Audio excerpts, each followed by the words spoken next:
पूर्व सीएम भूपेंद्र हुड्डा की चमचागिरी करने के मामले में पूरे हरियाणा में नंबर 1 चल रहे पूर्व केंद्रीय मंत्री जयप्रकाश की सियासत पर खतरे के बादल मंडरा गए हैं। हुड्डा फैमिली को खुश करके जयप्रकाश जहां कलायत से अपने बेटे विकास के लिए विधानसभा की टिकट चाहते हैं, वहीं वो खुद हिसार लोकसभा सीट या आदमपुर विधानसभा सीट पर 2024 का चुनाव लड़ना चाहते हैं। हुड्डा फैमिली को खुश करने के लिए जयप्रकाश ने नैतिकता की कई सीमाओं को तोड़ने का काम किया है। हुड्डा फैमिली को खुश करने के लिए जयप्रकाश ने विरोधी नेताओं पर निचले दर्जे के आरोप लगाने का काम किया है। हुड्डा फैमिली के चक्कर में जयप्रकाश ने एक ऐसे नेता के साथ पंगा ले लिया है जिसके चलते उनकी कलायत सीट की सियासत पर पाबंदी लग सकती है, उनकी सियासत का बस्ताबंद हो सकता है। रणदीप सुरजेवाला के साथ पंगा लेना जयप्रकाश के लिए भारी पड़ता हुआ नजर आ रहा है। कुछ महीनों तक जयप्रकाश को लगता था कि हरियाणा की सियासत में हुड्डा फैमिली का वर्चस्व कायम हो चुका है और वो उनके बलबूते पर 2-2 टिकट ले सकते हैं, लेकिन कर्नाटक विधानसभा के चुनाव ने हरियाणा की सियासत का पासा पलटने का काम किया है और वहां पर कांग्रेस को जीत का सेहरा बनवाने के बाद रणदीप सुरजेवाला का ग्राफ और रसूख दोनों ही बढ़ गए हैं। अब रणदीप सुरजेवाला जयप्रकाश के साथ हिसाब चुकता करने के चक्कर में हैं।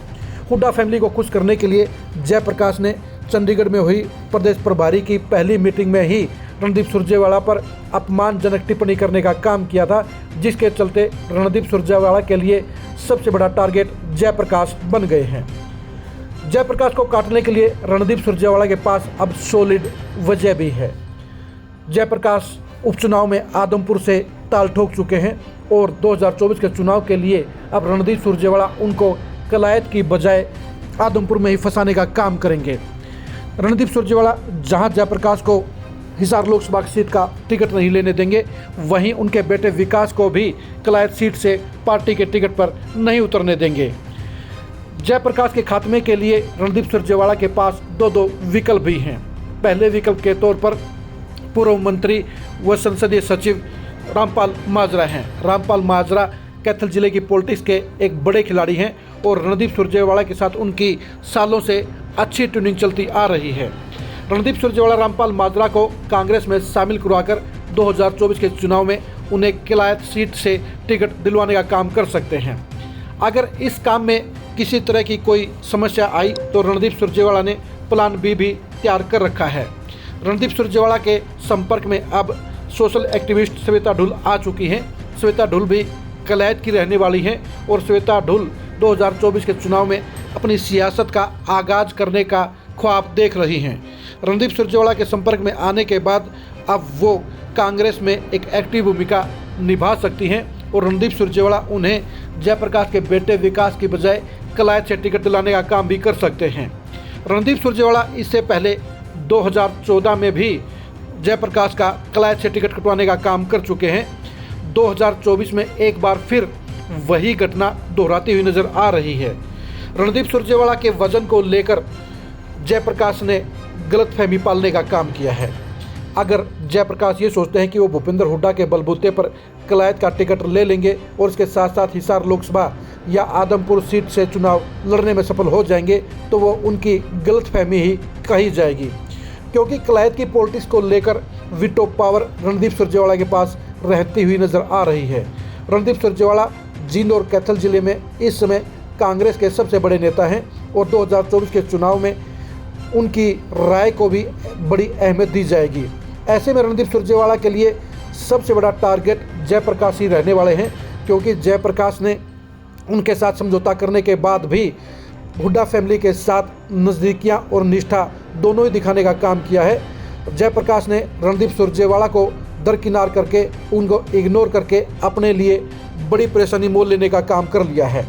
रणदीप सुरजेवाला के सामने अब सिर्फ एक ही टारगेट है कि वो जयप्रकाश की फैमिली की सियासत का खात्मा कैसे करें। जयप्रकाश 2024 के चुनाव में अपने बेटे विकास को कलायत से लॉन्च करके उन्हें विधानसभा भेजने का ख्वाब देख रहे हैं, लेकिन उनके रास्ते की सबसे बड़ी रुकावट रणदीप सुरजेवाला ही साबित होंगे। रणदीप सुरजेवाला ने अगर कलायत सीट से जयप्रकाश की फैमिली का टिकट कटवा दिया तो जयप्रकाश के लिए आदमपुर से चुनाव लड़ने के अलावा कोई विकल्प नहीं बचेगा। आदमपुर सीट पर भजनलाल परिवार पिछले 50 साल से अजय चला आ रहा है वहां पर उनको हराना जयप्रकाश के लिए आसान नहीं होगा। उपचुनाव में भी जयप्रकाश ने हुड्डा परिवार के पूरे बैकअप के बाद, पूरी ताकत के बाद वो लगभग 15,000 वोटों से हार गए हैं। 2024 के चुनाव में भी जयप्रकाश के लिए आदमपुर का चुनाव जीतना मुमकिन नज़र नहीं आ रहा है। ऐसे में जयप्रकाश को आदमपुर का चुनाव लड़ना पड़ेगा, क्योंकि उपचुनाव लड़ने के बाद उनकी टिकट का दावा अब कलायत की बजाय आदमपुर में ज़्यादा हो गया है और उपचुनाव के बहाने ही रणदीप सुरजेवाला उनको आदमपुर के चक्करों में फंसाने का काम करेंगे। ऐसे में अगर कलायत में बेटे को टिकट नहीं मिलती है और आदमपुर में जयप्रकाश चुनाव हार जाते हैं तो उनकी सियासत का खात्मा हो जाएगा। अभी रणदीप सुरजेवाला की सियासत के तो लगभग 4 चुनाव और बाकी हैं, लेकिन जयप्रकाश के लिए अपनी सियासत और अपने बेटे की सियासत के लिए ज़्यादा विकल्प नहीं बचे हैं, क्योंकि उनके लिए जहां बीजेपी में कोई जगह नहीं है, वहीं चौटाला परिवार की पार्टियों में भी उनका वापसी का कोई गुंजाइश नहीं बची है।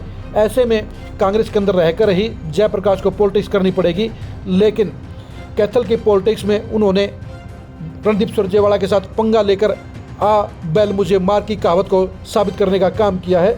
जयप्रकाश को शायद ये लगता था कि सुपर पावर के तौर पर भूपेंद्र हुड्डा फैमिली उनकी रक्षा करने का काम करेंगे, लेकिन जयप्रकाश यह नहीं जानते हैं पॉलिटिक्स के अंदर अपने प्यादों को बलि देना एक आम सी बात है। और ऐसे में जब टिकटों के बंटवारे में बात अड़ेगी तो हुड्डा परिवार रणदीप सुरजेवाला के गिव एंड टेक के मामले में जयप्रकाश की बलि देने में बिल्कुल भी कोताही नहीं करेंगे।